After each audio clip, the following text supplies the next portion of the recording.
the streamer. Akashaya isandla kakhulu. Akashaya isandla kakhulu samkela ubaba wethu.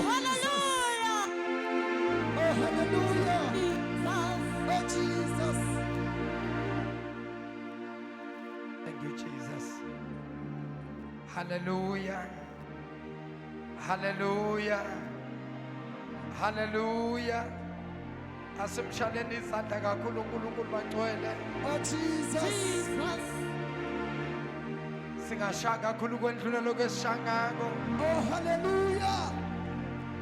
Asiphinde for the last time simqhobela isandla esikhulu Yesu. Jesus. Mighty Jesus. Oh, hallelujah. Mighty warrior, great in battle, Jehovah is your name. Mighty warrior,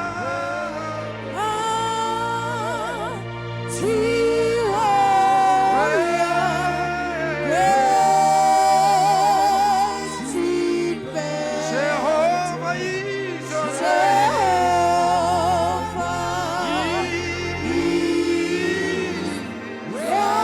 mighty warrior,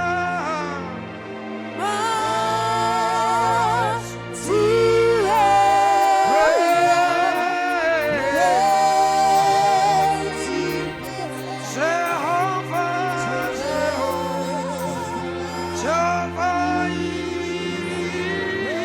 is your name. Mighty warrior, Jehovah is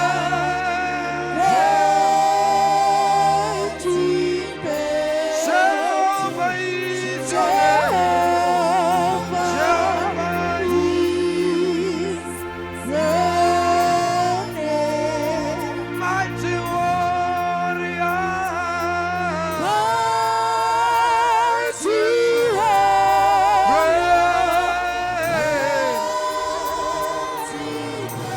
Jehovah is your name.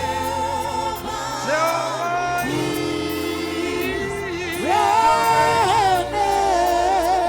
mighty warrior, Jehovah is your name. Jehovah is mighty warrior,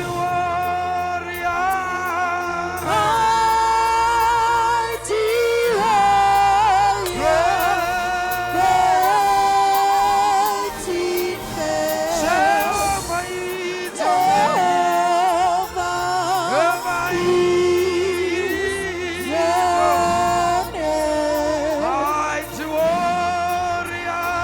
mighty warrior, Jehovah is your name. Jehovah is your name. Mighty warrior,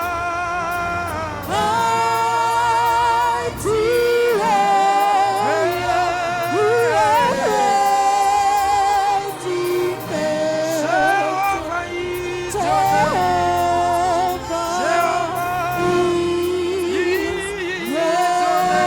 name. Mighty warrior,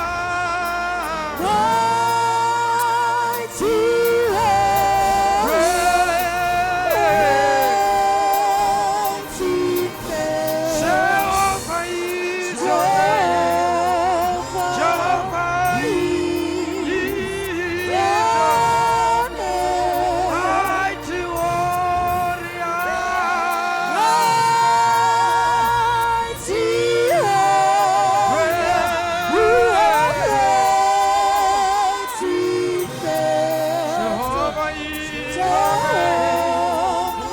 Jehovah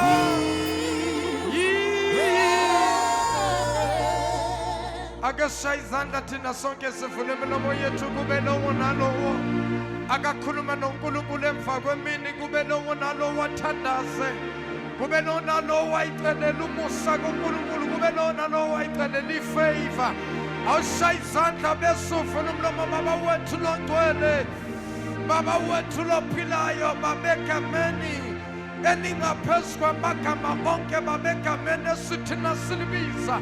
Nkulunkulu ongcwele kuthuthumela amadimoni ncibilika izifo. Iyabona imithi yabathakathi ziyaqasuka izibopho. Iyavuleka iminyango bayathandwana. Bayathe nkulunkulu bayathe sonini nanini. Ngubani unkulunkulu njengawe? Ngubani unkulunkulu ongafaniswa nawe? Moya ongcwele thatha indawo yakho egameni likaJesu waseNazaretha. Sesikhona langa lokulunga, sesikhona dwala laphakade, sesikhona sonini nanini, sesikhona mafunga angajiki, sesikhona mafula kuvaliwe, sesikhona. Thatha indawo yakho dwala, zampule nkulunkulu wethu. Hamba phakathi kwale ndawo, sizwa amandla akho, sizwa umlilo wakho, sizwa inkazimulo yakho. In the name of Jesus. Kurabaso talabasanda mantelebese ketelebosa ripakasuta paruta rikapasatolika maha zekatalika papasitapa zekatalika matosata ibrakadoshka pahando mikatabukushata yantarika payente zekatalika basota mantarika basondo. Father, we bless you. Father, we worship you. Father, we give you honor. Father, we give you praise. God, we give you glory. In Jesus' mighty name, have your way, Almighty God. Take charge and take control. Move and saturate upon this place by your power and your anointing. In Jesus' mighty name. Siyabonga nkulunkulu ophilayo. Siyabonga dwala lethu. Ngegama lenkosi uJesu. Shaya izandla zakho ufuna umlomo bese uyambonga uNkulunkulu emva kwemini. Oh, glory to Jesus. Shaya izandla kakhulu, shaya izandla kakhulu, shaya izandla kakhulu, shaya izandla kakhulu. Thank you, Jesus. Thank you, Jesus. Oh, hallelujah. Siphinde futhi simuphe izandla kakhulu uNkulunkulu wethu.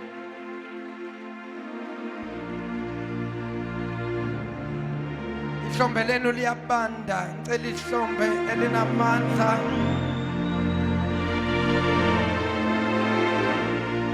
Ihlombe lenu liyabanda bazalwane, ngicela ukuzwa ihlombe elinamandla elinoJesu phakathi. Ake niqhobele uThixo isandla esikhulu bo. Praise the Lord. Ngiyacela ningivumele bazalwane ngithathe leli thuba ngibingelele ibandla lonke. Ngiyabingelela kokuqala bonke obaba abakhona endlini enkosi, siyabingelela bonke omama, sibingelela bonke abantu abasha inyanga yabo le uJune egameni lenkosi uJesu. Siyabingelela our praise and worship team eukhiphona sibethu sanejene bethu ngasemuva egameni lenkosi uJesu, our media team team etema ushers protocol egameni lenkosi. Ngicela bazalwane shalo uNkulunkulu ihlombe. Khiphona swethu khaya mfowethu uzasibamba ngegama lenkosi. Siphinde simshaya isandla esikhulu uNkulunkulu egameni lenkosi. Sunday school nabo thisha baka Sunday school nabo ngicela bashaya izandla abantwana abancane. Hallelujah. Ngiyacela bazalwane ngokukhethekile siyabingelela bonke abefunde isinceku bazinde inceku zenkosi. Ake nishaya abafundisi izandla. Yey ngiyathuka. Namhlanje ngiyathuka. Kodwa bangidonsile ngendlebe basho ukuthi khona umfundisi beka khona last dodana nendodakazi yolahleko. Mruti mogale le mamruti mogale ke kopa re ba shapeleng matsogo bana ba modimo ke bana ba ya uNkulunkulu wangitshela wathi ama prodigal son azobuya and prodigal doctors nama bazobuya bazalwane egameni lenkosi. Sicela simshaya izandla. Fundisa umkhale banomama, fundisa umsibi benomama, shana ihlombe elikhulu. Fundisa umgaga benomama, shana ihlombe elikhulu. Fundisa umapholoba eyedwa naye emhlayeleni izandla ngimbone umama. Haleluya. Ngicela sibashale izandla kakhulu bazalwane. Mvangeli ya shapelanga evangelist David Matsoho. Hayi khona mhlanga. Hayi khona. Hayi khona mhlanga. Usibangela ubusika baba. Ngeke. Ijazi lingaka hayi ngeke. Kahle baba kahle. Lobusika bukangeni ukuthi umuntu angazalanda inkunzi engaka ngesa. Kuba iFriday bengizothi hayi ya. Ngicela bazalwane shana uNkulunkulu izandla thinda sonke esikhona sishana izandla. Singakahlali phansi ngicela nje ubingelela abantu ababili abathathu abane abahlanu uthi sawubona makhelwane wenze kahle. Hey iWinberg madoda ngiyayisaba. iWinberg ngiyayisaba bayangishintshela abantu eWinberg. Hey baba bahla abantu eWinberg kanti le ndawo yaseWinberg inkosi yami le ndawo yewayini kanti inani le ndawo yewayini baba bahle kangaka abantu eWinberg. Cela sishane uNkulunkulu izandla egameni lenkosi. Thank you sir. Hallelujah. Siyabonga kakhulu bangcwele basabengelelana abantu. Hey ya kumnande eWinberg. Kumnande ekhaya. Yabona masebuye nabo lontozana kubi kakhulu. Ngiyacela for the last time sishale uNkulunkulu izandla media team yethu nabo futhi sibashale izandla egameni lenkosi. Singahlala phansi bangcwele egameni lenkosi ethu Jesu. Lokisa big mfana kaLungisa ngizongena endabeni ngishumela ngifuna ukungena kungakabi alright. Thinda ndodo kuthindeke. Ngiyacela bazalwane ukubona izandla zabantu abaqala ukufika phakathi kwethu abasevakashele abathe nje ngiyaqala ukufika egameni lenkosi ngivakashile. Hayi man ake nibashale izandla nibanikeze uthando. Niyazi nje bazalwane into yala ekhaya asibambukeleni nje sibambukele sibapha uthando sibatshela ukuthi siyanithanda ngothando lukaJesu uthando lokungazenzisi. Amen. Praise the Lord. Bangcwele siyambonga uNkulunkulu kakhulu nathi nje nisizwa nje ingathi sisemandleni ingoba esibuya emvuselelweni besile emzini waseCinci. iCinci ile nje mawusuka ku-N2 usuka eMhlathuze ubheke bomtubatuba mangakwazi umtubatuba yawubheka kule ndlela yakubophongolo kodwa umuhamba ngale. So uNkulunkulu bemuhle siyayibonga nemikhuleko yabazalwane ukusikhulekisa. uNkulunkulu ke usithwalile basindiswa abantu baseCinci. Ngasala sengivula nebranch ngasala sengivula nebranch ngathi lana ke ngiyayivula ibranch ngivulile ke ibranch ngibeke umfundisi uNjomane umfundisi lo mncane yambeke yena ngathi ke website uyibambile mina ngizobabona nje ngama Wednesday lawa engayi ngawo eMthatha bese ke ngiyabathi visit egameni lenkosi. Kodwa ke sibonga uNkulunkulu bazalwane ukusivulela iminyango khona indawo elandelayo nakhona nje ngizovula masinyana ngoba already seyiqalile igili. uNkulunkulu ngenzela nje izinto zibe lula. Kwezinye indawo ngifika vele mina ibandla sibayiqalele abantu bathi siyayithanda igili. Emnambithi kunomuzi omkhulu bazalwane sikhonza nabo eThekwini. Abantu basemnambithi bavele kulomuzi bathatha i-big screen nje ne-smart TV. Every time manginama service bavele bafaka i-smart TV sebaxhumeke lokweyipika ke. Ishumayele ke lapha nabo baba senkubeka uyitulo nje ihlalo nje banihleli so bahlale abantu babukele lapha ke ku-big screen ke. Nangithi haleluya nabo bathi haleluya. Bahlala ngaphandle abantu bayayibuza mabalo kubandla ukuthi lana kwenziwani babukele baqolozela iTV abantu baloku beza bagcine babambekile abantu kuthiwa ke lapha lo mama uvule umuzi wakhe ke ngithi ngangishumela mina ngoba ngizoshumela manje mase ngishaya i-deliverance wabantu babanjwa amandla. Lo mama lapha vela beka izandla kukhuza amadimoni aboshabalala kukhuza ngithi haka mama beka mama beka usetshenzwa kanjalo uNkulunkulu usemsebenzini. So very soon sobe sevula enye indawo mfundisi umsibe ngathi izogcina sifikile nangale ngakini egameni lenkosi yethu. Kuyasetshenzwa bazalwane, kuyahamba isikhathi uNkulunkulu uzoyibusisa iEagle Mountain. Basayibusisile baba umkhakha mfundisi wami kumele uthathe ipackage emsebenzini iniyoma vele nginifake full time kwezinye indawo. Uyabona eHeidelberg lapha bakuthatha phansi, bakuthatha kancane. Mabangakuthatha serious ngizokusukuza ngikubeka kwenye indawo la bazokuthatha khona serious. Nawe lapha eSoweto umfundisi noma ngabe bakuthathi kahle ngiyakususa ngibeke omunye yokubeka bathi hey umfundisi umsibilo siwashumela kangaka. Vele umuntu mawusesenaye akabonakali. Umbona masalapha ukuthi hey le ndoda iyaphonza mosole. So fanele banihloniphe nje banibambe ngoba ayeza ama millions eEagle Mountain.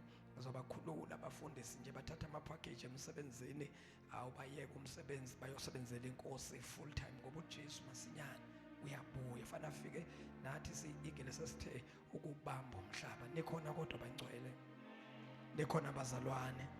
Praise the Lord. Siyabonga ngicela nishalo uNkulunkulu izandla kakhulu. Amen, amen. Baba umkhaleni nomama siyanambukela Nkosi yami, siyambonga futhi uNkulunkulu ukuthi anikasilahle Nkosi yami neloko ninathi. Inkosi enibusise, siyathokoza masiloko sinibona. Okubaleke kakhulu siyathokoza ukunibona nisasindisiwe, sesengabantwana bakaNkulunkulu futhi nisese together. Kunzima kulensuku. Kunzima kulensuku.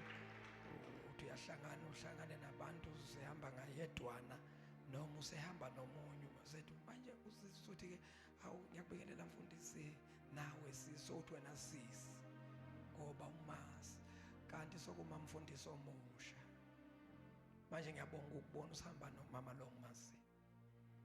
Bashaleni izandla basala. Ngiyabonga Msibi usihamba nalo mama engimaziyo. Ngiyabonga Mgaqo usihamba nalo mama engimaziyo. Mapholo ngiyazi usahamba nalo ya mama noma ngekho kodwa ngiyazi usahamba naye. Hayi mhlanka ngeke ngisho lutho kuwe. Ngeke ngisho kudlo lutho David. Vela ngaze ngimazi umama.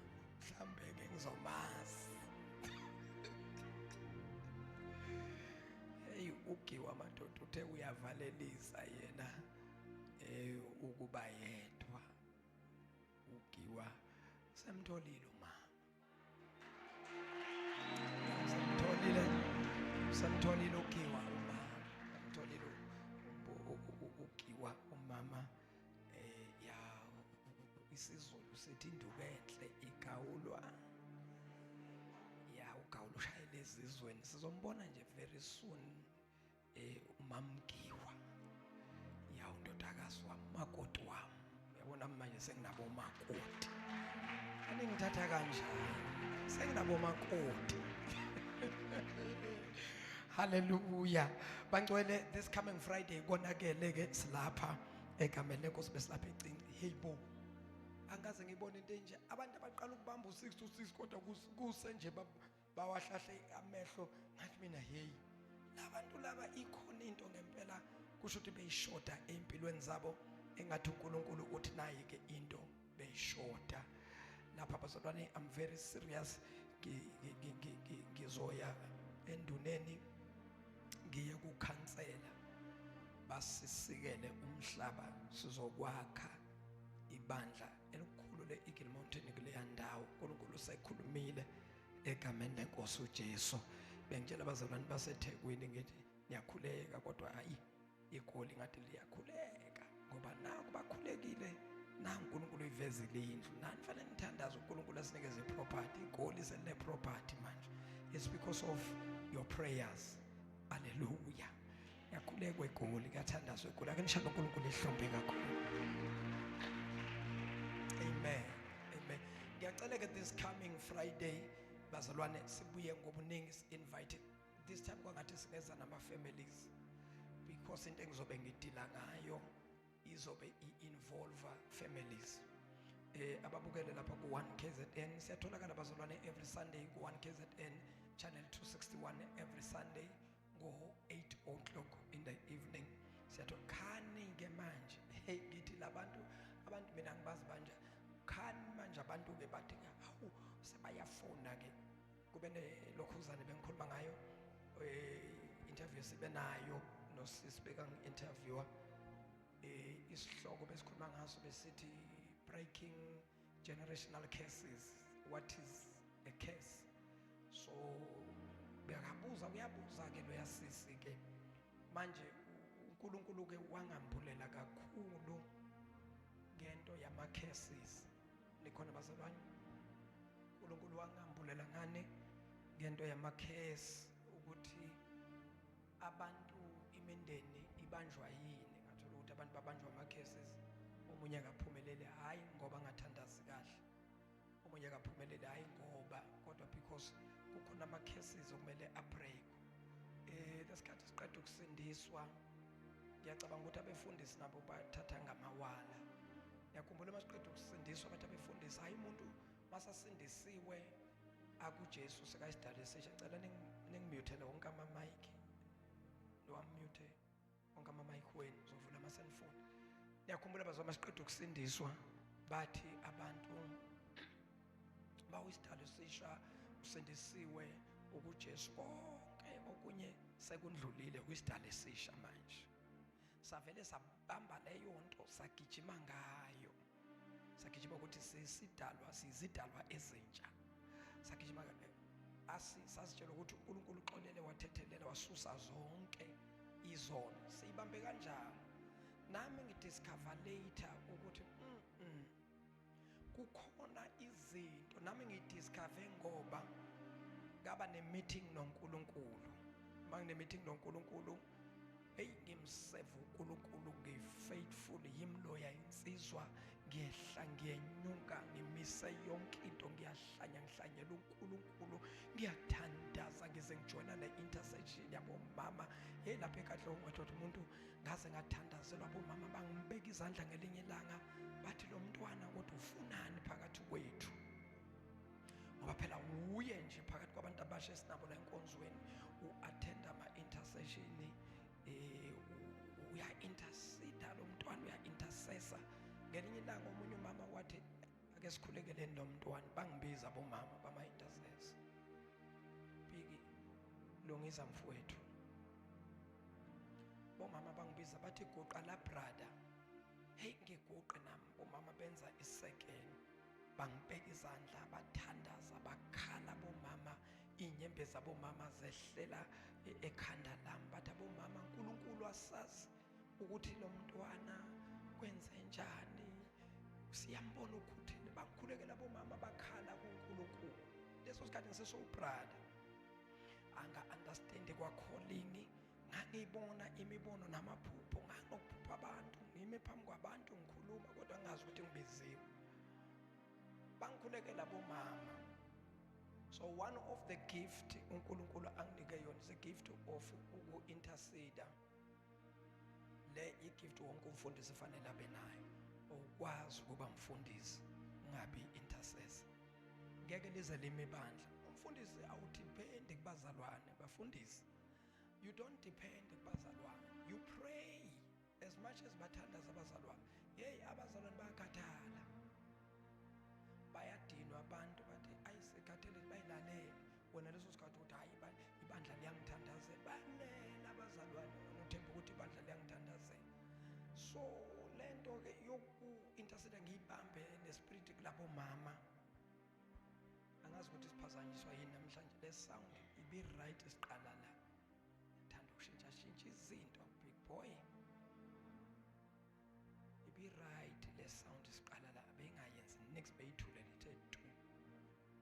Ngizongena ezweni lokhu into engizothi ngikhulume kanje ukuthi lo Friday lo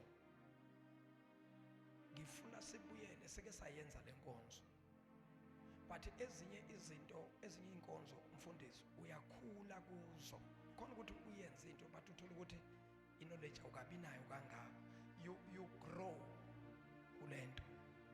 So now into enzakalayo ke ile ngiyangayenza inkonzo ye breaking generational curses, but somewhere somehow mangibuka inkonzo sike saba nazo azisafani nalento uNkulunkulu angambulela yona manje akusefani.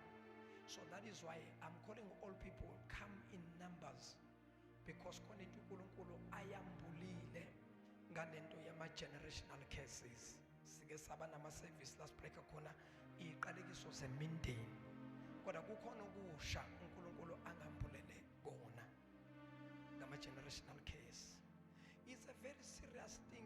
Iyabamba ungumzalwane, angisakhuluma umzalwane, ikubamba ungumfundisi, ikubambe ngqi uhola abantu, ikubambe into ama generational cases. Ungumfundisi, unguprofet, unguevangelist, ungumpostoli, ikubambe, because this thing phela it's a spiritual thing, but the manifestation yakhona uyibona in the flesh, uyibona physical, but kufana nayo isiqalekiso phela akusinto ongayibona. It's not something ongakhona ukuthi, but into ezokubonisa uzobona ama results ukuthi mara Samuel angibambekile man, ngibambekile Samuel, ayikhona into engibambile. Ungayibuza ukuthi iminyaka emingaka ngisindisiwe wayingaphumeleli. Yibo abanye abantu bafika bathandaza umuntu 2 months 3 months, umuntu usehamba ngemoto. Oh, umuntu useyema phambi kwethu bazalwane zoba uNkulunkulu mbusise ngomusa. Kudala sikhonza uNkulunkulu kithi akwenze why? Ngale kokuthi abantu abekho faithful kuNkulunkulu, ngale kwalokho why kungenzeki? Ngoba abanye ukuthi uyabheka ubona ukuthi hawu phose, kodwa ubona ukuthi impilo iyaqhubeka, kukhona nje into eyaphambili. Sekuthiwa ke wonke umuntu akanayo inhlanhla yomshado, nonke pho bosisi, nonke pho. Hayi, ake sithi mhlawumbe 1 2 abana inhlanhla yomshado, kodwa nonke pho bese kuyathula nje ukuthi tu bobhuti, bese kuyathula nje ukuthi tu. Kungabizi khona noyedwa nje nasedelelelele.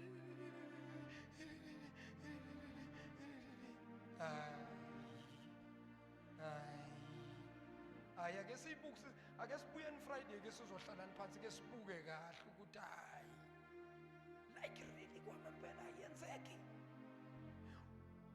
Emsebenzini elokishini awuhlala khona bekho ukubonayo. Emsebenzini awusebenza khona nje bekho nje ubhuti abakubonayo. Enkonzweni nje noma usuyishayile Sunday ubathe ushintshe hairstyle uveza lezi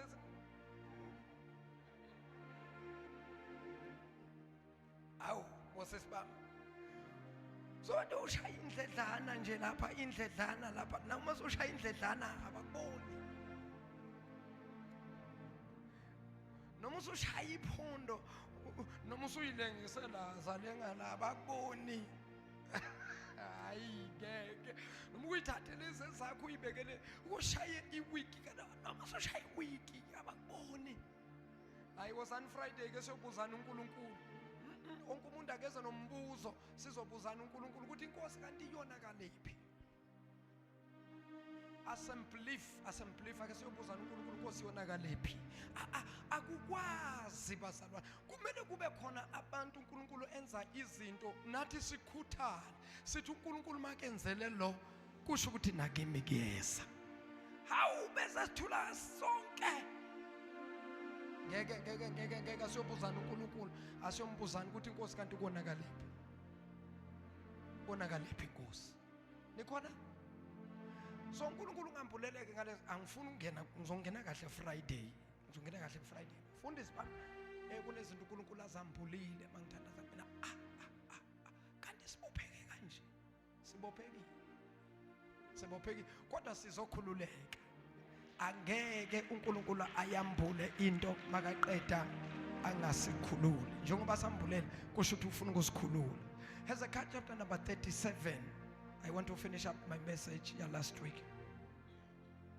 Hezekiah chapter number 37. Ekamende awukho mnandi sisi, yini inkinga yakho?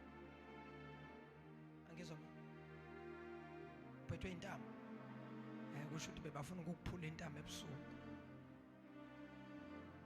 Amahitha ngicela agcwale kule viki kushise kuthi bhela phakathi sizo eda A1 abe 4 noma abe 5 ushise bhe nabanawo awabo nabo beze nawo kuvuthe kushise la ayibonga inkosi asibuyeni bazana ngicela ningiphake indlebe for few minutes bese siyathandaza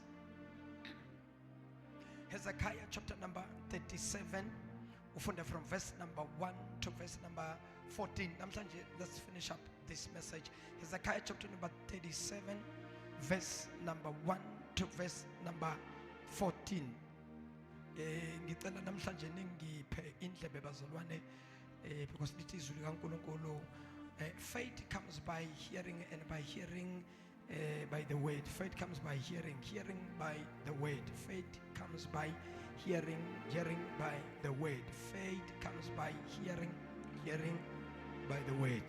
Ukhona ngasifundela? Nkosi yami lo sizosifundela. Hezekiah chapter 37 verse 1. Yebo. Isandla sika Jehova sasiphezu kwami. Okay, ibamba ke sizofunda kahle kabi. Kodwa kushoda nje umoya mntana mina ngathi ufaka umoya. Verse 1.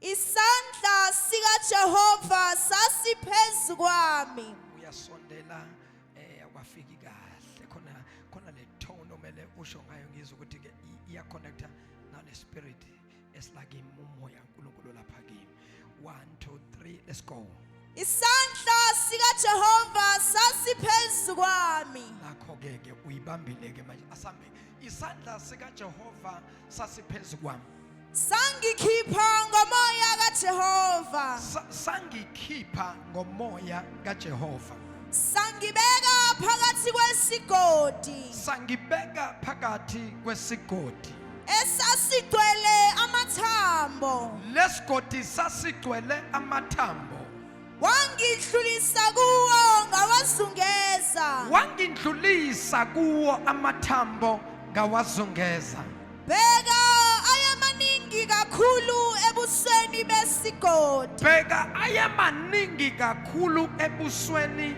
besigodi Futhi bheka ayomile kakhulu. Futhi bheka lamathambo ayomile kakhulu Wayesethi kimi uJehova Ndodana yomuntu. Lawa mathambo angaphila na Ngathi Nkosi Jehova. Ngaphandula ngathi Nkosi Jehova Wena uyazi lento mina ngazi noma kwabanye abantu izwakala njengakimi mina lento ngizwa mayiphendula lo mprofeti kukhona into ethi kimi ngoba uthi wena Nkosi uyazi bakaso njalo usho ukuthi I don't know, it's only you Lord who knows ngihlezi ngithi ukube bekulaba prophet balezinsuku athi uNkulunkulu lamathambo angaphila na bebazothi laba prophet yebo Nkosi angaphila ngoba bayahlupha aba prophet beinsuku zokugcina bazi yonke into. That is why ibandla li confused namhlanje ngoba lihamba ngendlela zaba prophet hayi ngendlela kaNkulunkulu. Kunomehluko uma ngabe ibandla lihamba ngomoya kaNkulunkulu noma lihamba ngomoya womuntu kaNkulunkulu. Kunomehluko uma ngabe nihamba ngomoya kaShabalala ningahambi ngomoya kaNkulunkulu. That is why kwabanye abantu inkonzo kuba inkonzo nakukhona umpostoli nangekho umpostoli akusiservice kubo. Kanti uNkulunkulu akaguquke akashintshi. Kubambeni lokuthi lithi izwi likaNkulunkulu lahlangene khona babili bathathu behlangene ngegama lami phakathi kwabo ngikho. Ngamanye amagama akekho umpostoli kodwa uThixo khona. Ngoba njengoba size la akekho ozenje kule building wonke umuntu la uze kuNkulunkulu. Hayi ngakhuluma kodwa ila sonke njengoba sila size kuThixo ngale kokuthi endlini kaNkulunkulu kunomuntu kaNkulunkulu kodwa kahle kahle ngize kuNkulunkulu kodwa ngenxa yokuthi mina uNkulunkulu angikwazi ukukhuluma naye angikwazi ukuxhumana naye uNkulunkulu uzokhuluma nami via umprofeti ungalenzi iphutha ngoba kukhona abesebathi ke naki nataba le motho naki tlile ho modimo mamela ngwaneso ka ofela re tlile ho modimo mara gara kereke hara phutheho hona le mohlanka wa modimo modimo bua le rona via his prophet ha ona motho a ka tlang mona athi nna ke tlile kereke ha ke na taba you have to mind the man of God because as I'm standing in this place I'm standing on behalf of God. I am a prophet of God. I speak what God tells me to. I'm telling the church what God is saying. That is why noma ungamazi uNkulunkulu kunabantu abakhule kakhulu bayitshela ukuthi bakhule kakhulu spiritually athi umuntu naki nataba le motho naki akhona ubua le modimo umaka ngwaneso ubulela maka modimo na never a raise bahlanka bana kanti batho ba khona mo understand modimo tlositse ba root to stand on his behalf. Because as I'm speaking, as I'm declaring things, I'm not declaring things. It's a no matter whatever I declare. Now I'm just a messenger. I'm here to deliver the message. I don't know what God has in store for you, but this is a message I'm telling you. Maya, it's a message batho ba ka tseba hore letsolaka le udima lona letsolaka le udima lona hela mamelang bana ba morena modimo o teng every day modimo bua le rona and o tla bona hore modimo a bua gona le batho gona jwale ba iputsa diputso gona le di questions aba tsebe hore ba tla etsa jwa mara modimo because ke modimo o tla ba araba a go thinde ba babedi ba bararo re mona nka se tswe mo ke so utlwe modimo ruri ire bua modimo bua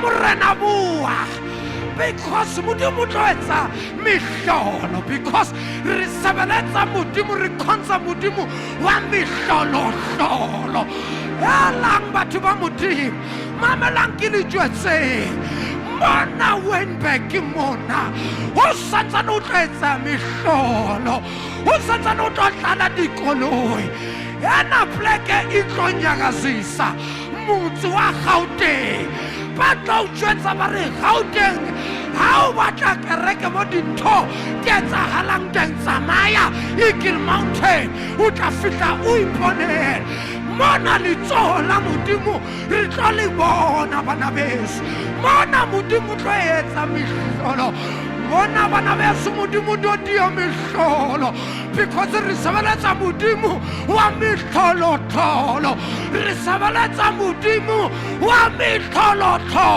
a go thatche ba babedi ba bararo o re maisane wa ka mona modimo tlo direla mohlolo ngwaneso Zambesis. Oh, yes, it's me. Akukhona bashashu khotha abanye abantu isandla sika Jehova sasiphezu kwami bese uyaqhubeka umntwana usheshe sengifuna ukungena modimo udirami mihlo angazi noma khaya nkosami isuthu ngane ngakini udirami mihlo udirami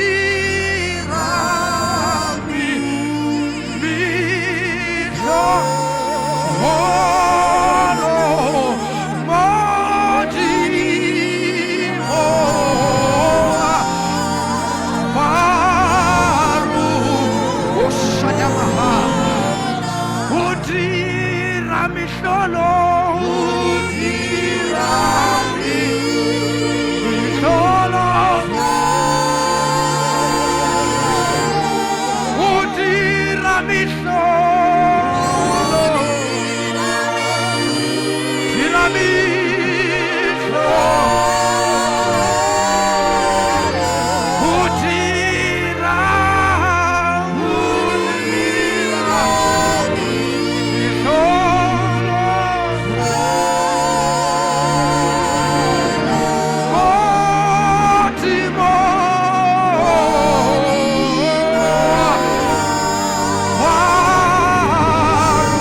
mehlolo.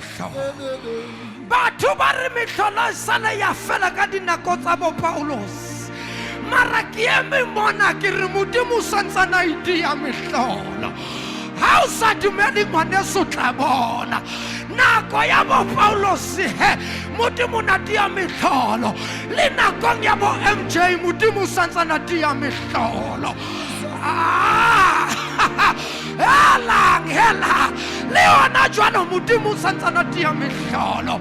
Wa bona mona hona le batho ba le re Modimo tlo ba direla mehlolo le tla ntshwara ka letso bana bese le tla ntshwara ka letso le tla dumela le re ka nnete Modimo wa hao Ntate Chabalala wa phila jwetsa mahaisane Modimo wa Ntate wana wa phila.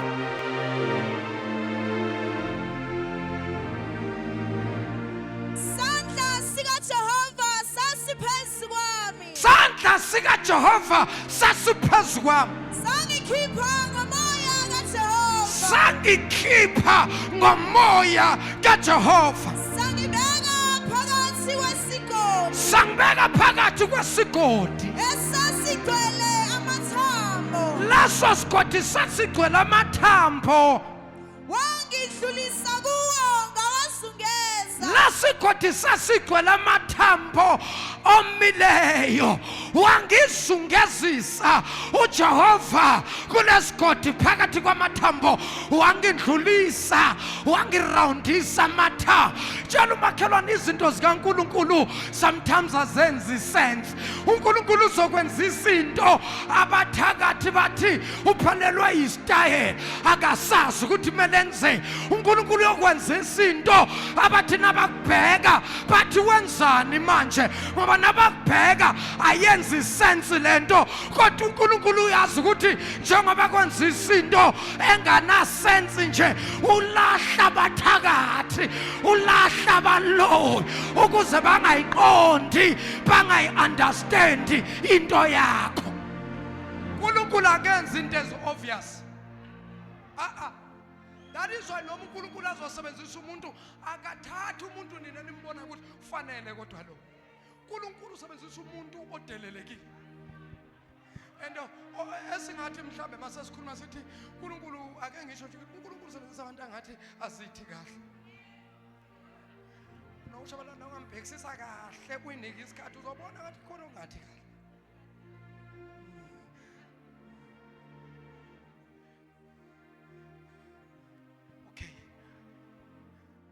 uNkulunkulu akasebenzisi into obvious.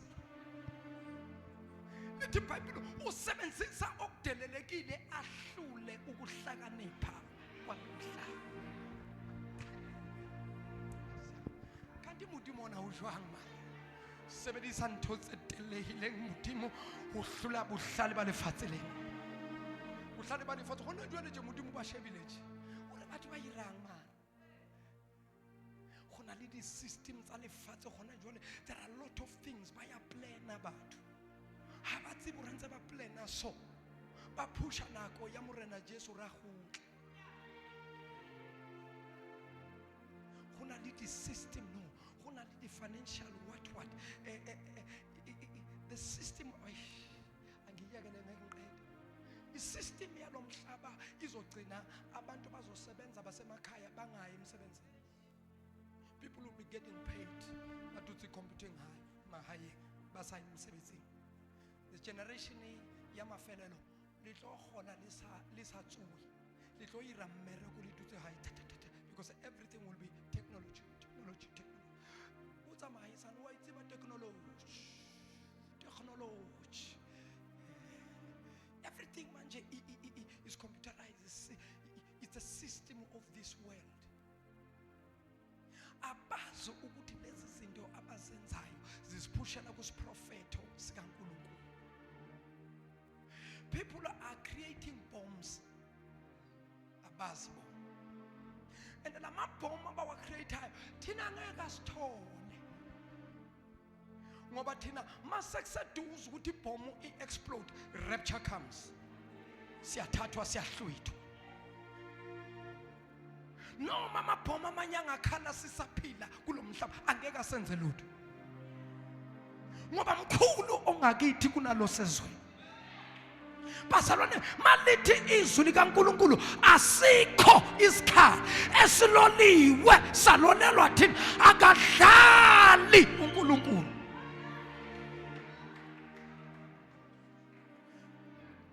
Ngifuna ukukhuluma prophetical ngoba ibandla likaKristu ngokwesiprofeto lisemuva. Bazalwane bayakhonza kodwa iprofesi yezinsuku zokugcina abanayo. Ibandla liyakhonza kodwa kunezinto abangakwazi ukudeclare spiritual. Kunezinto abangakwazi ukudeclare prophetical. We have a church, we have people who are born again but who cannot declare spiritual things prophetical.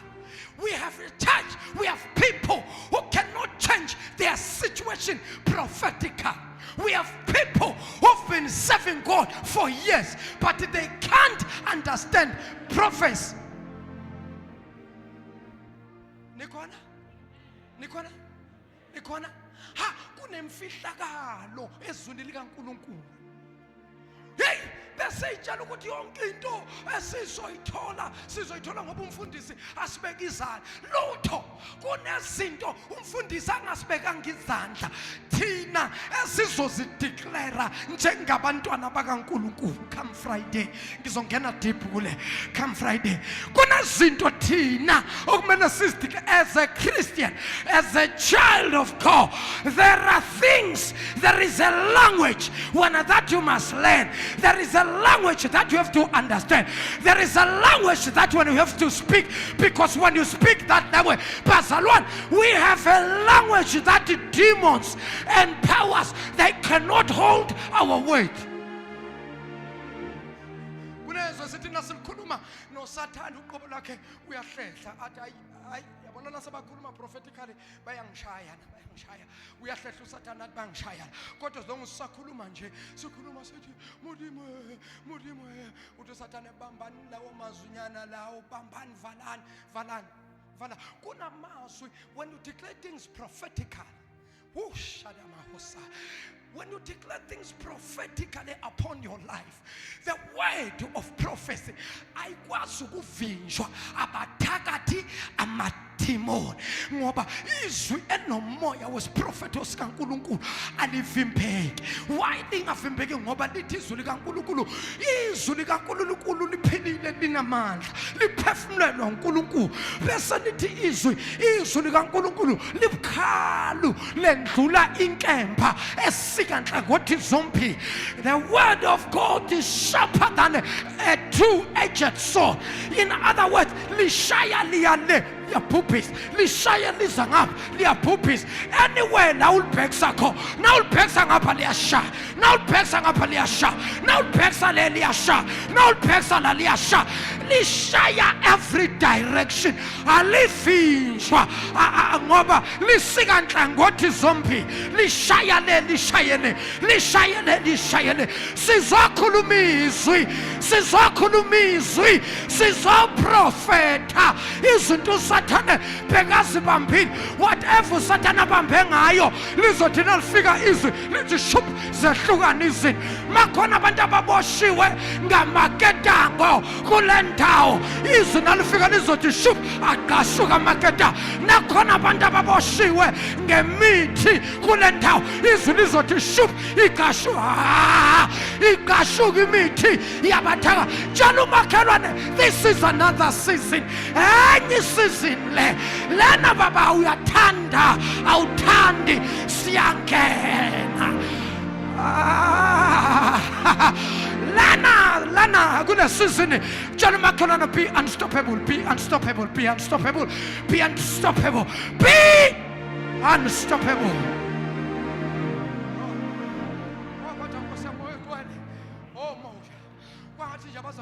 Ngathi ngaba neinsuku ngingashumayeli ngifundise ngoba akusekhona ukuthi abazalwane nkosama bayakhona, but the problem is if faith, if you can't apply it, uyafana nomuntu onganayo.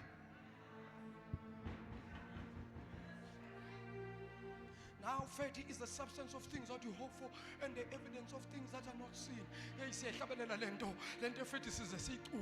Now faith is the substance of things that we hope for and the evidence of things that are not seen. We can speak this thing, but we can't do this thing. But to speak it we can. Why izinto zingenzeki empilweni zethu kodwa sibe sikholwa singabantwana bakaNkulunkulu? There are two things ezenzakalayo. The entrance of thy word, to David, the entrance of thy word enlightens my mind and my spirit. The entrance, how does the word of God enters you? The word of God enters you through your ears, because faith comes by and a hearing by. Zishayeleni izandla niyibambe sengiyothandaza bambani ngoba ngifuna ukwambula ngifuna ukwambula izwi lesiprofeti. Mntana umuntu usazofunda kodwa sisi nayi into ekhulunywa lalani bazalwa, uNkulunkulu kunento ayambulayo prophetically ngebandla. Mangikhuluma ngebandla ngikhuluma ngeEagle Mountain kuphela, kodwa ngikhuluma ngabazalwane umhlaba wonke. Ni right. Okay, asibambeni ke now prophetically. Listen to this. Umoya no, not umoya. Isandla sikaNkulunkulu kukhuluma umprofeti uIsaiah lo ositshela into eyenzeka sasingekho. uNkulunkulu ufika kuHezekiah umprofeti. Hezekiah I believe wayesendlini, but isandla sikaNkulunkulu makuthiwa isandla sikaJehova siphezu kwakho, makuthiwa baba isandla sikaNkulunkulu siphezu kwakho, kushiwo ukuthi une grace kaNkulunkulu, une favor la uhamba khona lento ihamba nawe, goodness no mercy. Goodness and mercy shall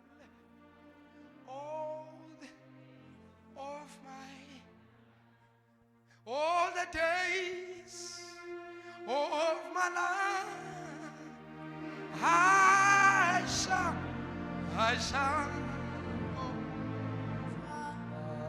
asikhulumeni iBhayibheli sizongena Friday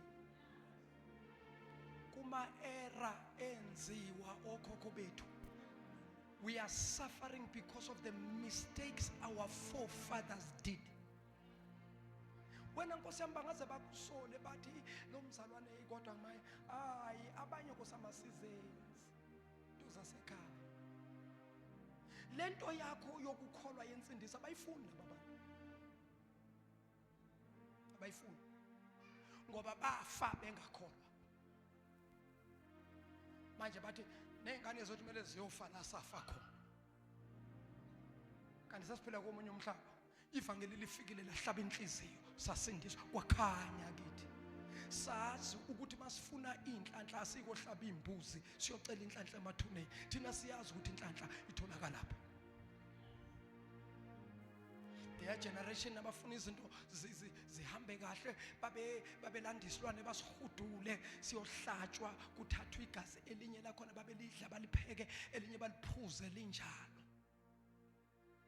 That is why imindeni yethu mawayibukisisa kahle ukuhlale phansi ukubuke umndeni wakho.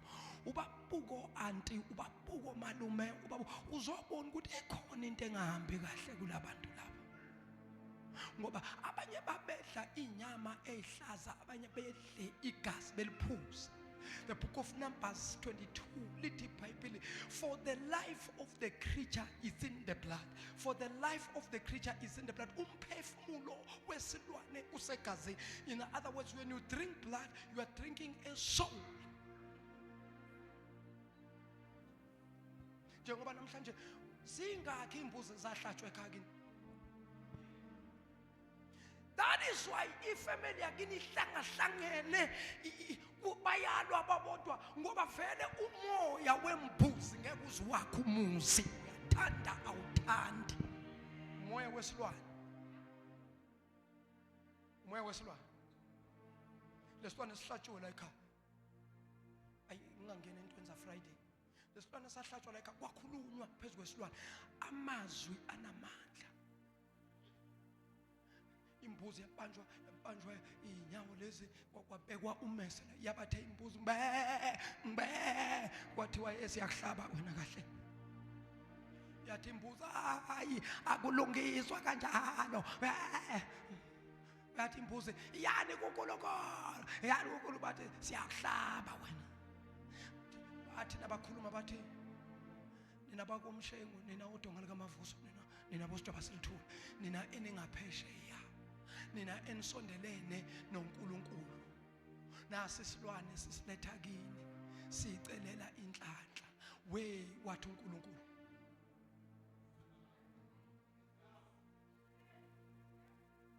wathi uNkulunkulu ndini ni invoke ama spirit of the dead, nivusa abantu abafile, nifuna abazonibusa. Wathi uNkulunkulu ningithuke nangiqeda. So now these are the information abantu abangayazi. When you slaughter an animal for making fortunes, when you slaughter animals for washing and cleansing amabhadi nekhwakhwalala, kunokuthi ikhwakhwalala zisuke kuba worse. Usihamba nomoya wembuzi. Abantu bayakubo. Hey. Usisi uyahamba lapha. Ubhuti from a distance ebona usisi athi yabona usisi ngifuna ukubeka amagama ayi2. Asondele usisi. Nasa asondele ubhuti athi ayibona imbuzi lana. Budi kiela yo. Lona lingadi ndohanyane. Lingadi ndohanyane. Banga manyala ba tholi je. Bo brother ba bona dinkumu ba bona diputsi mo.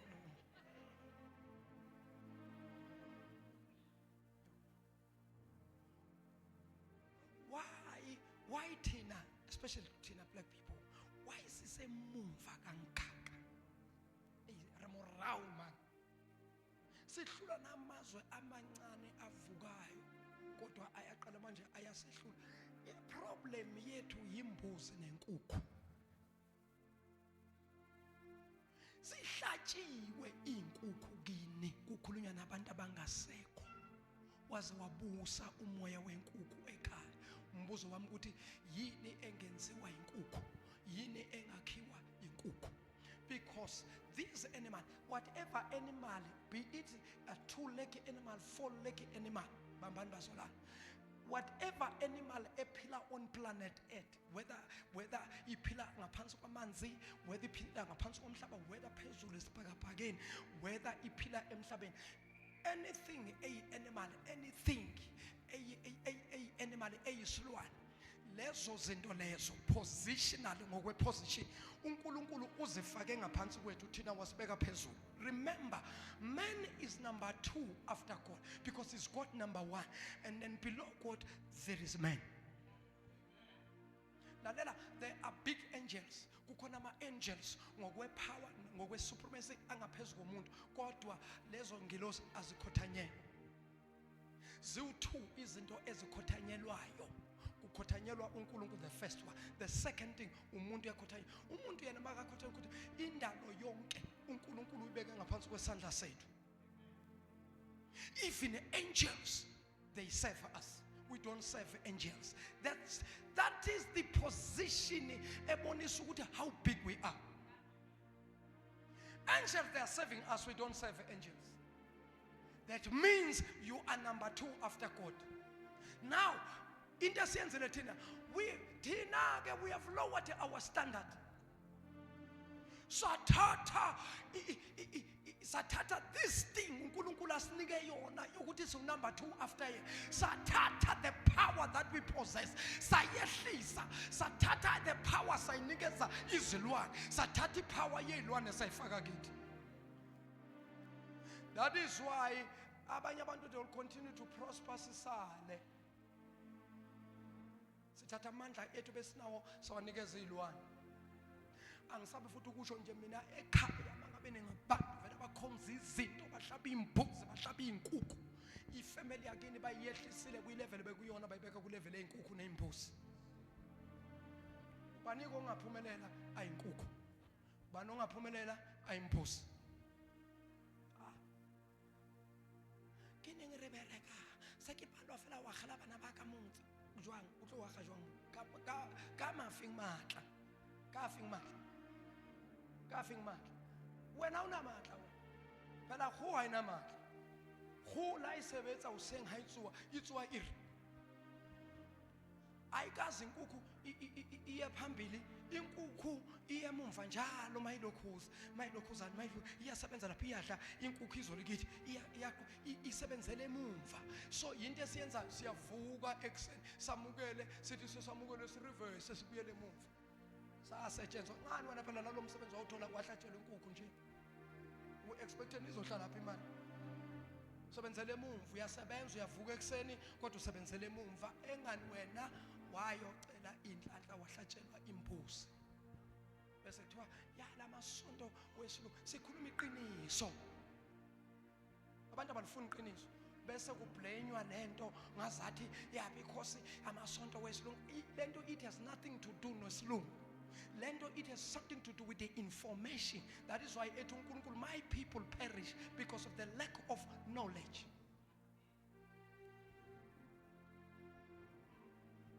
Rizwa monga niso maqhude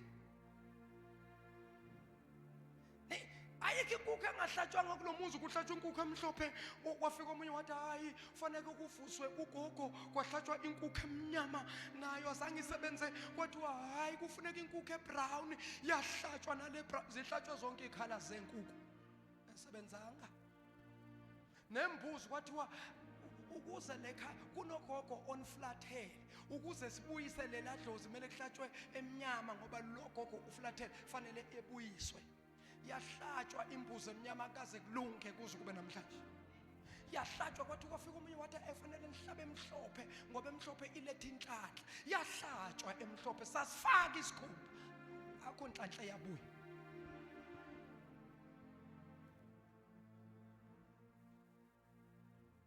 was a Friday awuthinta umakhelwane uthi woza Friday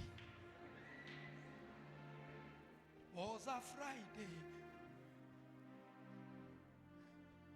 because mfundisi wami uNkulunkulu as long as angimisile phezulu kwalomhlaba as long abantu bazokholelwa kulokho ematshela mina ngizobakhulula abantu bayohlulekela bona bazohlulekela bona ehlulekela wena mntana sekhaya ngicela ungangizwa ka angiziphakamisi kodwa ngiyazi le information le akuna demon elingadabuka la ngeke ngoba ama demon phela amthanda umuntu onganayo information waba ne information they fight you. Why? Because you must not mananga uthi wake up kwabanye abantu usathana akamfuna umuntu ovusa abanye abantu usathana uyathanda abantu bezele bahone basebuthongweni athi usathana babambeni lapho bagcineni lapho athi uNkulunkulu nangu ukukhanya athi abantu invite umema athi alina awusekunala ikereke yakhe and when deep down utsiba handle uri yela kereka itsamayang asiyo haso mutwetsa nita ha modimo teng dikerekeng tsohle dikereke nyaka modimo teng hona le batho bana le dikereke tsa bona abanya ke selo ka dikereke tsa bona yet they are dying.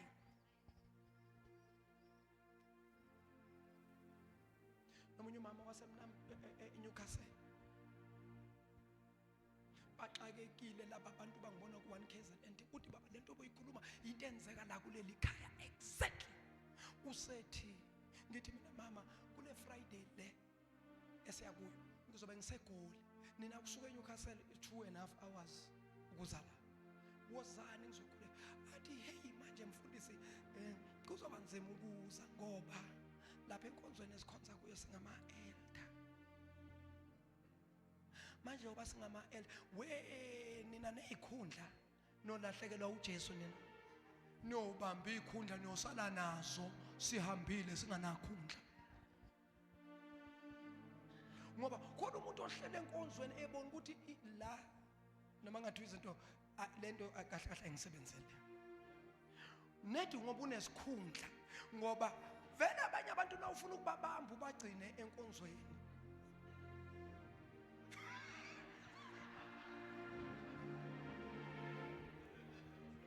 mnika isikhundla ngeke sahambe mufa isikhundla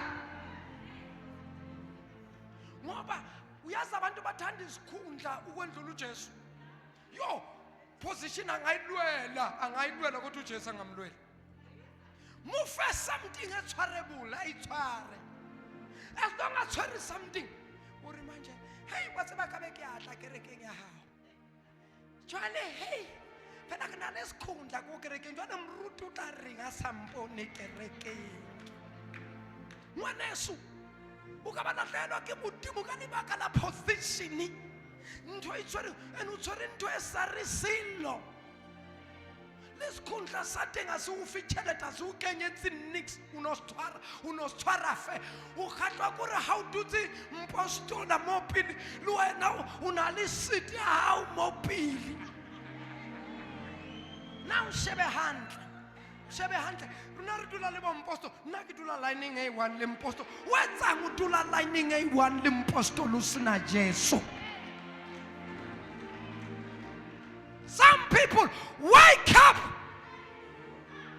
You don't want to leave your church because of the position. You are late, my dear.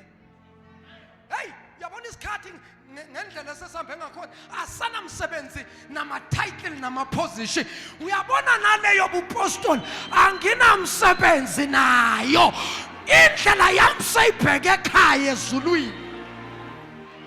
Sana ndaba nesikhundla. Noma ungangibiza Shabalala ngibi offended. Noma ungangibiza brother Mthunza ngibi offended. Noma ungangibiza pastor ngibi offended. You are not lowering my dignity by not lowering my position. I am what I am. What I am, I'm not made by position. Akayenziwa isikhundla uba mruti. La usambisi kamruti akunata. Awunamokile mala. I get to a position or give so.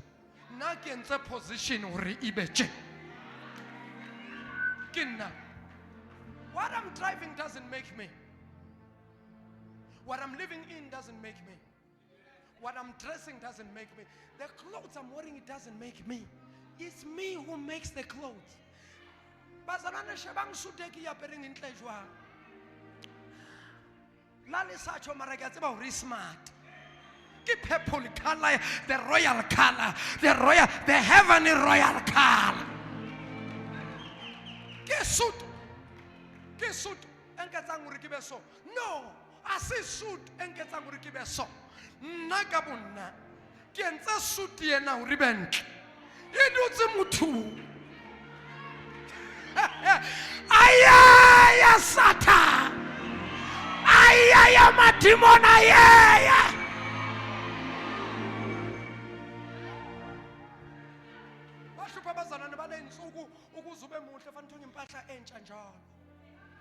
Every Sunday,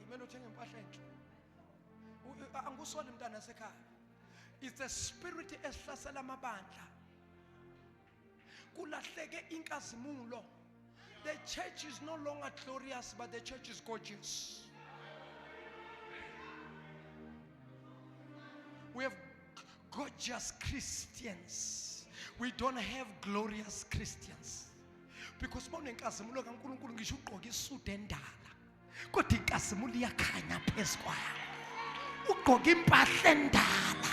Kodwa inkazimulo bathi hey bana awusona waperi hey waperi tsamzukwana mara umushebile yena ju umuhle ngwana batho ke khalalelo ya modimo.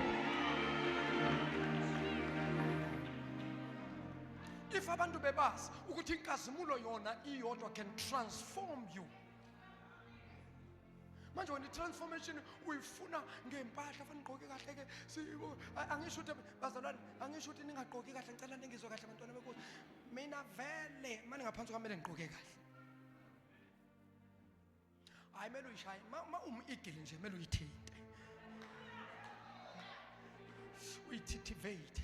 Ya, uyababona befundisi bama ngithi uyabona na. Uyabona. Ya, basika iphethini kuba.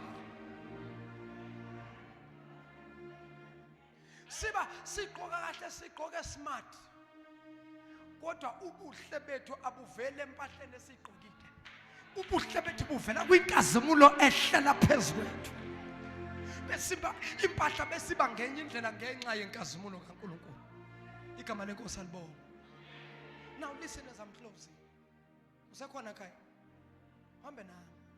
Ungesa. Ayisali.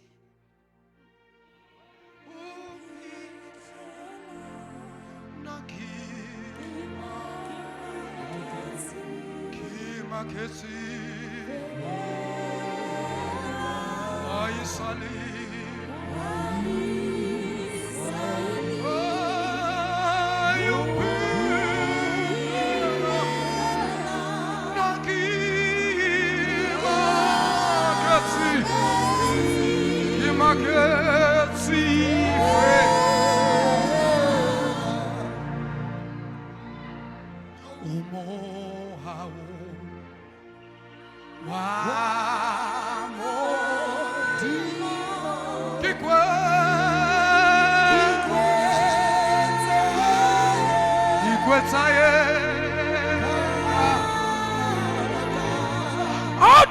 Babila bathathu utishumayela shabalala lishonile ilanga shumayela mshengu.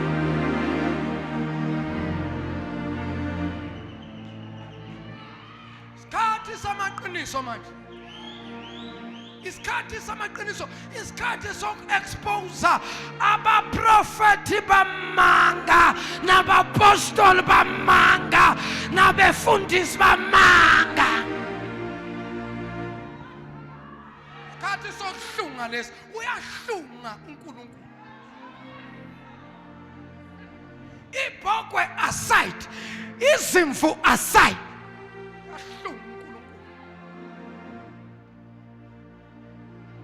Abantu abazohamba kule nsuku emabandleni uNkulunkulu akasamosha isikhathi manje. Walunga wenza intando uNkulunkulu uDomu. Sikhala kodwa Nkosi, songaze uthathe umzalwane olunge kangaka obekahlonipha insizwa. uNkulunkulu uthi ha mangamiyeka la uzobuyela emumva lo ngimthatha manje. There were times la khona uNkulunkulu besebenzisa abantu, amsebenzise umuntu as a symbol, as an example yokuthi ke umzalwane ukhonza uNkulunkulu adisplay ngaye engumzalwane ukuze nabaningi bathi siyamfuna uNkulunkulu wakho. Manje uNkulunkulu uselungisa umuntu basebona ukuthi ulungile uNkulunkulu emthatha. Unikeza yena okwesikhashana nimbone lithi hey mara lo mzalwane nithi ningalizelele athi uNkulunkulu Domu amretha mthatha. Sikhale hayi silahlekelwe kodwa elapha emhlathuze nganginomunye ubaba mfundisi baba uMncube Fortune yamazi uNcube lo ohlale eMtubatuba. Ubaba wayehlezi eyinto eyodwa kwashona unkosikazi wakhe eqala bulawa yicancer, liver cancer, cancer yesibindi. Washona lo makoti madodana abanye abantu bamkhonza uNkulunkulu. Washona lo makoti kanti lo makoti ushona nje sasiyibonela nje thina umama othulile umakoti ohloniphile nje ohloniphile ethulele nje lo mama enza phela makuthiwa uyenza kuthiwa uyenza kuthiwa uyenza hey. Kanti umakoti ngendlela akholwa uNkulunkulu ngakhona kunezingane la ayi-adoptile la uyayifundisa. Emngcwabeni kamakoti sekuvela abantwana amantombazana amadala asayakhala. Bazalwane igama lami ngingubani banje bangimila ngaphambili hey ngizoti dudu kumama. Mina nginguzibani bani umama wafika ngise high school wangithatha umama wangi-adopta wangibhadalela isikole fees wangithatha umama ngifake e-university. Abantu sabamba umlomo uthi hawu nkosikazi kaMncube kanti wenza umsebenzi. Sabuye emuva sikhala mami inyembezi esibuza uMncube wayekhala inyembezi. Benikela labazalwane bathola umsebenzi kaNkulunkulu washona umama. Wasala lo baba akathanga ngoba umama akasekho akayihudulanga inyawo waqhubeka uMncube wakhonza kulo nyaka ophelele noma kulo wanyaka 2023 if I'm not mistaken washona baba uMncube. Samngcwaba sawuthwala umsebenzi laligcwele itende lichitheka kugcwele amaphoyisa ngoba wayeyiphoyisa kugcwele amaphoyisa ngashumayela kulo mngcwabo loyo. Bantu abaningi babethu nemgade ushabalala la yakhona nihambe naye siyasola ngathi uyathathwa namhlanje bathi uyahlwithwa ngendlela ashumele ngakhona noma ngithi nje ukhona ngiyabuza bafethu ni right bathi hayi si right mfundisi kanti abantu batshela ukuthi bangigade. Sawenza umsebenzi waphela waba complete saba buhlungu ukuthi ekuhamba uMncube yes kwaba buhlungu. Hey, uyabona from last year this year ebranchini nasemhlathuza kubonakala kuzwakala ukuthi akasekho baba uMncube. Njoba benginemvuselelo lapha eCici ngengaswela iveni yokuthatha isound yaba buhlungu inhliziyo yami ngathi enhlizweni ukuba uMncube bekakhona ubezoyithwala isound.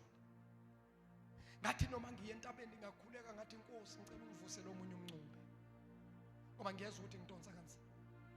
Kunabantu abathi nabahamba lesikhathi abahamba ngaso you won't see the value yabo but the day bathi sithe ukhana uzobo ufana nengane ekhuzwe ekhaya bathi abazali yela tlwala this thing yawutsama busiyo hayi mama nanekele siko ucheni bahawu hey nakazama batla uthunya mo Alexander nakitsabe moto mme a tsamaye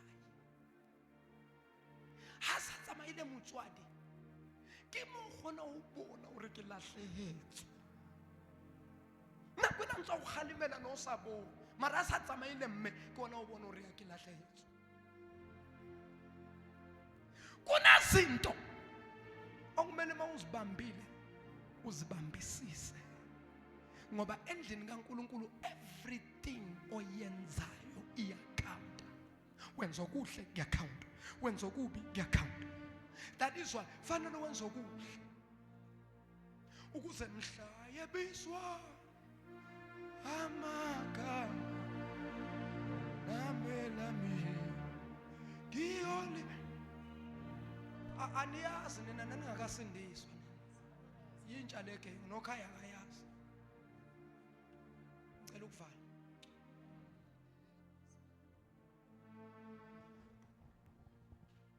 Umuntu kaNkulunkulu uyathandaza baba bashanda baba ikhara baba bosa ikondo bobosia harama mama uyathandaza wathi asathi hirama mama umoya kaNkulunkulu chup esigodini samathambo phapha. Hey Hezekiah yini loyibona sikibona amathambo omile amaningi wathi uNkulunkulu akowazungeze wazungezwe ezekhaya. Into zikaNkulunkulu azenze sense. Imagine in your right mind ubekwe in the valley. Kule valley kunamathambo omile uyabona ukuthi kudala lethwa zimvula kudala lamathambo ahlala athi uNkulunkulu azungeze. Ungathini kodwa ungumuntu ophile kahle ongaguli ukuzungeza amathambo omile amhlophe. Wezekhaya kathanga hawu Nkosi uNkulunkulu ngizungeza amathambo athi abazalwane banamhlanje they reason uyafika uNkulunkulu with a simple instruction, with a simple message. They always have questions. Sometimes you don't have to ask, you have to do. There are times where, Lord, I don't understand, please explain to me. It's not that I'm disobedient, but I want to know. But sometimes you don't need to know, you because uNkulunkulu ezinye izinto ufuna ukukwenzisa zona ungazazi, akwambulele zona usuzenzile. Oqala uNkulunkulu number 1. uNkulunkulu mazosebenzisa umuntu khona into ewukhiya for God to use a man. There's something called obedience. I-obedience, uNkulunkulu akekho umuntu umhlaba wonke osetshenziswa uNkulunkulu ongandlulanga kwi-obedience. kuNkulunkulu i-obedience iyacount, because obedience is to listen and do. Obedience is when you listen to the voice and listen to the instruction and do what you are told to do. That is obedience. What makes God to reject Saul, it was disobedient. Disobedient is the opposite of obedience. When you listen, sometimes you don't have to ask, do what God is telling you. Zungeza umprofeti wawaqeda, and wacabanga ukuthi kwakuyisigojanyana incane lelo khuzana, kwakuyisigodi esikhulu lesi, mhlawumbe singalingana nalelo khuzana yonke ukuyojika ngale. Cabanga ke kwahamba mhlawumbe into engenzi hour or 2, ehamba nje kumathambo omile umuntu kaNkulunkulu, dry bones. Akuna next la kuthulile, kukhala impukane ezithi nazo zizwe iphunga, sekwaze kwaphela nephunga kulamathambo. Listen as I'm closing. Walalela lokhu uNkulunkulu akushoyo, wawazungeza amathambo. Bazalwane, lalelani uNkulunkulu. Asebelieve. Bana ba modimo a re mamele modimo. Sometimes dintho tse modimo a di buang a di etse kelelo, a di etse sense, mara re tieng se modimo a re se die. Because out of obedience what will come.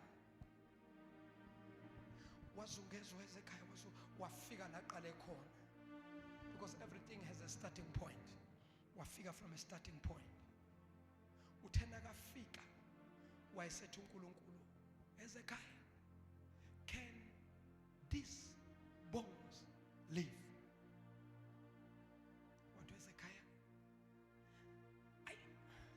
I don't know. It's only you who knows. Naye ngiyacabanga ukuthi uHezekiah mfundisi into amenza ukuthi athi hayi Nkosi kangazi, wabuka namathambo wathi uHezekiah ngiyasaba ukuthi azophila, ome kanje wathi ifa ngasaphila. Wathi uHezekiah, Nkosi mina kangazi wena uyazi. Wayesethu uNkulunkulu ke, Hezekiah biza imimoya yomine. Wathi uNkulunkulu prophesy. Wabiza umoya, wabiza umoya yomine, ayikaze ngishunyele emabandleni. The 4 winds akathashwa nokuthashwa. Kunemoya emine, mamnoms. Why 4 winds? Because umhlaba uhlukene ngawu-4. There's east, there's west, there's south, there's north. Now, these 4 poles, the wind from these 4 poles are not the same. The north wind is not like the south wind. And the east wind is not like the west wind. Each and every pole has its own spirit. That is why usubona umuntu uyi-one emhlabeni. Forget about the color of the skin. Umuntu nje uyi-one. Be it you are Indian, be it you are a white person, we are one. The difference is the location esihlala kubo. That is why you see Chinese when it comes to technology. At this moment, the Chinese people are number 1 in the world when it comes to technology. It is because of they are coming from another side of the world. So that is why umoya uyacounter bazalwane. Umoya uyacounter ukuthi abantu abahlala kule ndawo umoya wabo unjani. That is why i-Indian Ocean nabo Pacific Ocean kukhona la fike zihlangane khona. Mara I was told abantu abenza geography kuthiwa lo lwandle maluhlangana bathi isimanga kuza lo luze lo, but malizohlangana kuthiwa luthintana kancane bese ladedelana. Aluhlangani ukuthi ngoba phela ulwandle nolwandle amanzi bese ahlangana kube yingoba uNkulunkulu has commanded ukuthi this water must go to the south and this water must go to the west. So now they cannot mix. They can touch each other but they repel each other. Why? Because God has commanded them. Enza uline la kuhlangana khona ulwandle, enza uline obonisa ngapha olwangapha kuthiwa lumnyama olwangapha liyakhanya. Kodwa lonke lulwandle. So now makathi uNkulunkulu kuHezekiah ilena vele ijulile le idinga abantu abahamba kwelika moya who understand spiritual things.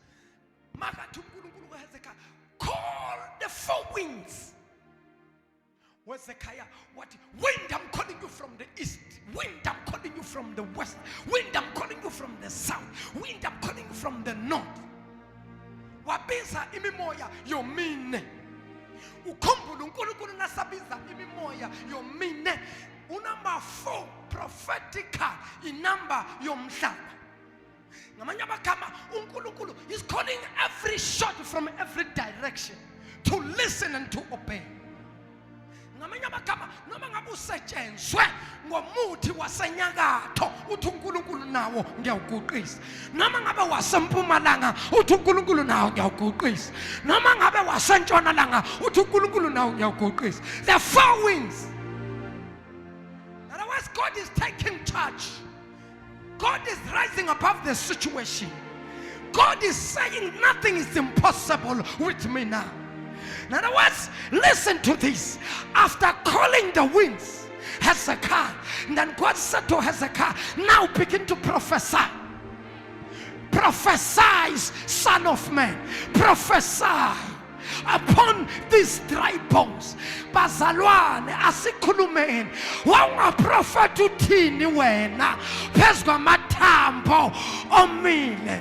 Uyaprofeta uHezekiah uthi nina mathambo omileyo zwanini izwi likaJehova. Akathi zwanini izwi lomprofeti, uthi zwanini izwi likaJehova, ngoba izwi lomprofeti lingahluleka kodwa izwi likaJehova alehluleki. Uprofeti uHezekiah phezu kwamathambo omile. Awusize masinyane mphathi. Usize mapha. Sengiyavala. Was on Friday. Akangibuye Friday asebelief. Akangibuye Friday. Kunezinto engizoyithinta sakini. Kukho izinto engizazithinta. Zawuthinta nezinyanya zakokwenu. Zazithinta Friday. Zawuthetha nazo. Ndithi miyekeleni. uThixo uthi ndizomkhulula. Nabathi asimazi uThixo ngiyafuna ukumbona ngoba ndiyakwazi ukumbiza uYesu appear phambi kwabantu bakini avele uMaster Jesus. Athi nakavela bathi msuselo uye phambi kwethu, msuselo uye phambi kwethu, asikwazi ukumbuka sikhona ukumbheka. Isuke seyifikileke ingonyama yomndeni wakwaJuda. Uprofeta nina mathambo omileyo zwanini izwi likaJehova. Amathambo ezwa izwi. Amathambo amangala for the first time. It's been quiet in this place. We have never heard a noise for many years in this valley. Who's speaking? Kuzwa amathambo. Bazalwane, ayikho into engamuzwa uNkulunkulu. Ngisho umhlabathi kamhlabathi uyamuzwa uThixo. Kanti nakathi uJesu kuLazarus. Lazarus, come forth. uLazarus inyama yaseyibolile, ibunza idla inyama, kodwa wathi uJesu nakambiza uLazarus, ibunza inyama kaLazarus zakhafula inyama kaLazarus yapuyela emzimbeni. uLazarus bazalwane, uNkulunkulu cabanga, imagine umuntu osekashonile for 4 days, sekadliwe bekadliwe kodwa waphila wavuka. Wangaba nasigodi esibonisayo emzimbeni ukuthi la bekadliwa zintuthwane. Wavuka iskin sakhe siphelele. Wavuka uLazaro. Abavuka uLazaro kulezi nsuku. Wathi wayezekhayo prophet akini mimoya zwanini izwi likaJehova. Uthi wayezekhayo nalapho ngiprofetha kwaba khona umsindo. Jesus. Uthi wayezekhayo after I prophesied, I heard a sound like a mighty rushing wind. There was a sound in the valley. When I listened carefully to this sound, I heard the sound of dry bones. Ashayisana amathambo. Uthi lapho ngathi ngibuka ngabona ithambo lisuka kuyithambo liya kuyithambo lasuka leya kuyithambo kwaba yithambo nethambo. Ngamanye amagama isandla sasile umlenze ule ikhanda lile sasuka isandla sayala kunekhanda kuze ngqi ekhanda wasuka umlenze nawo uhamba wodwa umlenze wathi ngqi ekhanda yasa ufikile uJehova masafikile uNkulunkulu indalo yonke yakhotha masafikile uNkulunkulu zonke izinto ziyathoba safikile umdala wenhluke wenphe hayi fikile uNkulunkulu wenphe hamba ubatshele ukuthi awenphe akusafani nala sibuya khona.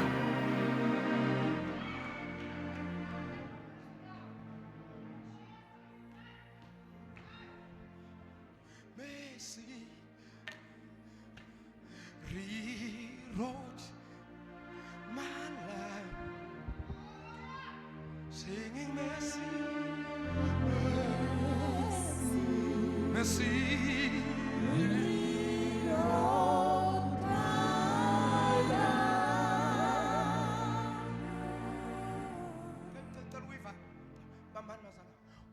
When I began to prophesy, after prophesying,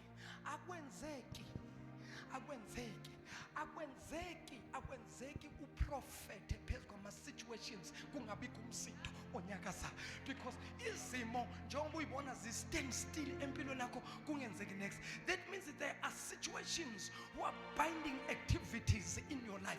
Your activities, things that's supposed to happen in your life, they are bound by the evil magnetic forces. They are binding your breakthrough. They are binding your life. They are binding your marriage. They are binding your finances. They are binding your prosperity. Your journey has been diverted. Kunabantu abalahlekelwe ijourney yabo. Kunabantu abalahlekelwe idestiny yabo. They were going this way, but the devil diverted them. You will recover your destiny. You will recover your destiny. The devil is a liar. You shall recover what you have lost. You shall recover. You shall recover. You shall recover. Kodwa ngathi senginikeza yonke into yangolohlanda ayangivale manje hayi.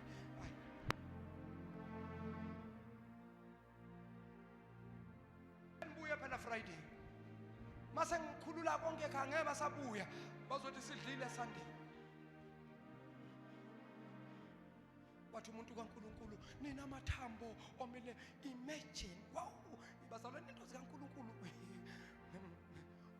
Uyiwani lo muntu usesigodini esigcona amathambo omile waprofeti wathi nina amathambo omileyo zwanini izwi likaJehova. Uthi emva kuba sengiprofethile ngezwa umsindo ubungqangu bamathambo ethinta engqubuzana amathambo.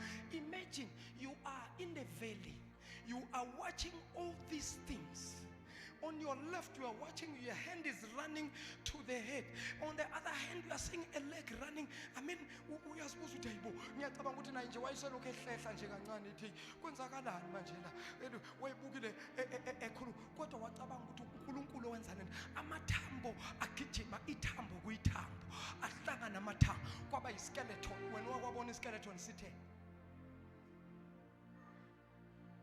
still nalapho wathi kwezekhaya uNkulunkulu ungehliselela uzobona iskeleton ukusho ukuthi uNkulunkulu ufuna ukuthi ngibone ukuthi hey yini le abantu noma ngoba manje iskeleton asicaci ukuthi isilwane noma umuntu wayesethi uNkulunkulu Hezekiah son of man prophesy upon these dry bones profeta uthi nina mathambo vezani imsipha wa prophet weZekhaya ebukini weZekhaya wabona imisipha igijima ama-muscles agijima ama-muscles ajoyina alokho amathambo athi gqi wathi weZekhaya my God what he prophesied son of man again let there be flesh upon these dry bones hayi into zikaNkulunkulu izinto zethu iqala ziskeleton kodwa masiloku siya siyahlangana kukhona abanye manje kuhlangene amathambo kukhona abanye amathambo abo manje sanomsipha kukhona abanye manje amathambo nomsipha sekuvela inyama wathi profeta kuvela inyama wavela inyama isivelile inyama wathi uNkulunkulu profeta futhi kuvela isikhumba ngoba kunesikhumba ngaphansi kwesikhumba kunenyama thina esikhulele emakhaya esazi ukuhlaba ususa isikhumba kusala inyama nomuntu unjalo this is a skin mawususa le skin kusala iflesh wathi prophet wa prophet wavela isikhumba mase kuvela isikhumba kwamale into yenza sense wathi weZekhaya abantu mosolaba wabona abantu angithi manje isikhumba wayesethi uNkulunkulu profeta ndodana yomuntu profeta phezu kwalamathambo profeta phezu kwalemizimba wathi ke nasi isikhumba sesikhona umsipho ukhona yonke into ikhona wathi uNkulunkulu batshela ukuthi ngiyawungenisa umoya wami phezu kwabo lalani basalo wathi uNkulunkulu tshela idumbu tell the dead people that I will put my spirit in their flesh wathi profeta ndodana yomuntu waprofeti weZekhaya wathi uNkulunkulu uthi ngimtshele nina zidumbu ukuthi uzangenisa umoya phezu kwenu wathi profeta wa prophet uthe lapha qeda uprofeta umoya kaNkulunkulu wathi wangena baphakama abantu baphila uthi weZekhaya ngabona ibutho impi kaJehova iphakama umbuzo uthi njengoba bekuyimpi elwa izimpi zikaIsrayeli babulawa yini laba bantu ngoba sekuyabonakala ukuthi abantu laba babulawa yini mfundisi ithini imessage yakho la iWenberg ngicela nibambe lapha sizothola umoya kaNkulunkulu in other words la besikhona besingamathambo omile noma besikhonza kodwa bekushoda imisipha kithi kushoda inyama kithi kushoda isikhumba kithi ngoba isikhumba siyaqokisa amanye amagama besihamba nabantu abanaked kodwa bayaqokiswa manje glory to Jesus la sikhona kukhona abantu bebangakhona ukuprofeta kodwa la bazoprofeta la sibuya khona abantu bebangabona imibono kodwa lana bazobona imibono ngoba umoya kaNkulunkulu uzoba phezu kwabazalwa the spirit of the Lord shall come upon you.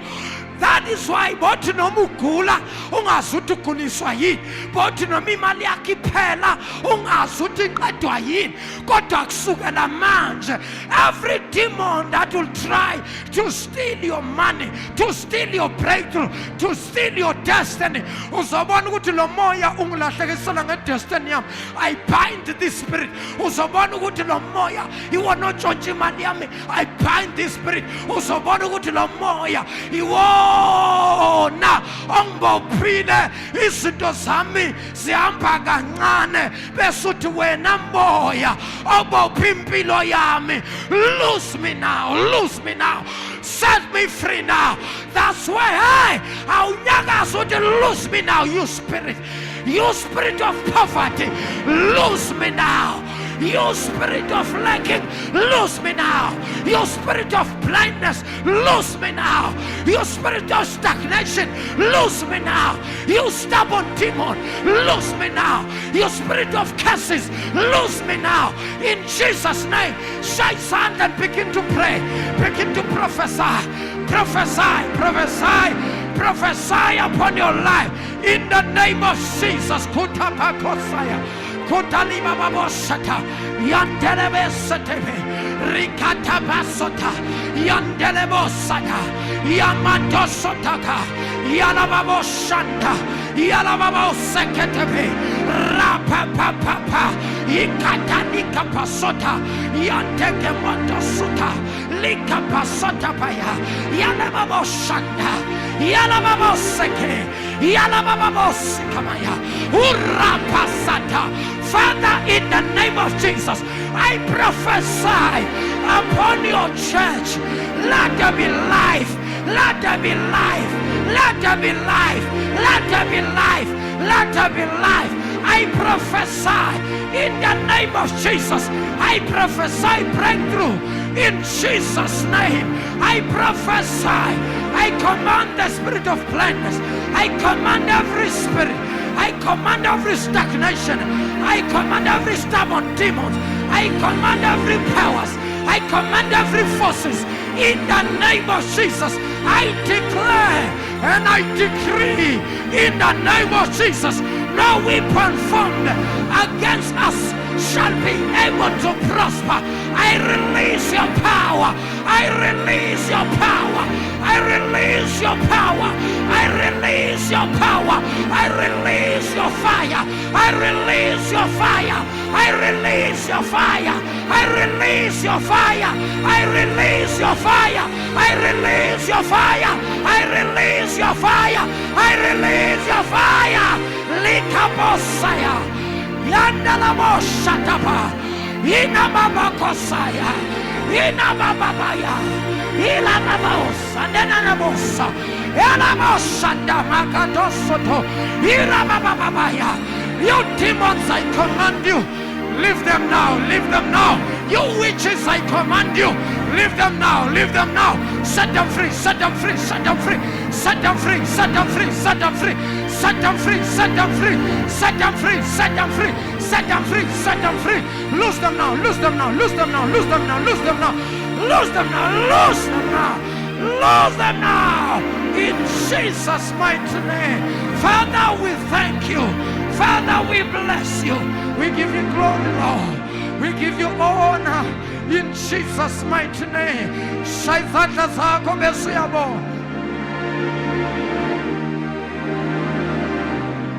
Shaizanda zako bonunkuluku.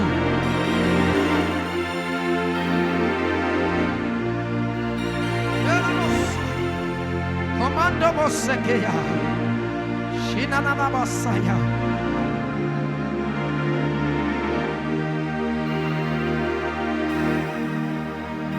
For the last time, the Lashanu Kulukulizanta and Kulakamanagos.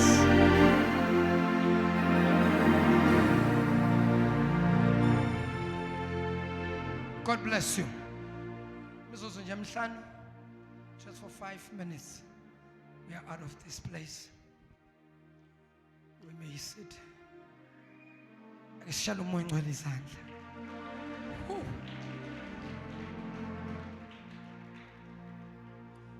Kubabukeli bethu bonke abantu abasibukele emakhaya. You are blessed by this message. You are saying, yes, God is talking to me la. He is feelable into zam. Unesimo obhekene naso. Sithulile sithe tu. It's like uzukhulume uthi hayi mina uNkulunkulu ngathi hayi ngeke ungishile la. Kungabe kusenzeka lutho. Lalela. Uma ngabe uNkulunkulu wakhuluma phezulu kwamathambo omile iminyaka bafa abanikazi bawo. Wakwazi umuntu kaNkulunkulu ukukhuluma waprofeta. Amathambo ahlangana. Kwavela imsipha, kwavela inyama, kwavela isikhumba. Bavuka abantu kwaba abantu abaphilayo. Wathi uNkulunkulu kuHezekhaya laba ibutho lami ebelilwa izimpi. What is your message, Baba Shabalala? The army of God.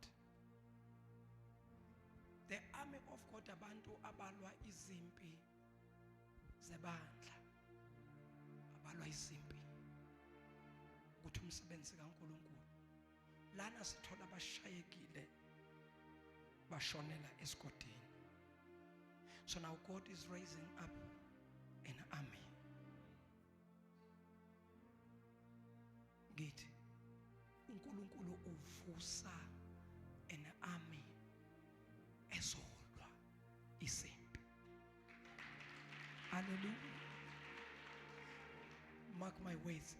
Bengifisa ngathi each and every service ningashutha ithombe zifakwe lapha kuma archives zibekwe. Because in few months time from now going forward, this place will never be the same. Nizothi nani invite abantu bezela bathi kwase kwakuhle yaze yayinhlindlu bo yaze yayinhlindlu abangabe bangazi ukuthi sisuka la singanabo mata sikhonzela kuSamente njengoba ubona konje. In few months time to come, you will see a miracle, a turnaround in this place. Hallelujah. Ngicela nimshaya isandla esikhulu uNkulunkulu. Bonke abasibukele emakhaya, please sow your seed. Give your seed.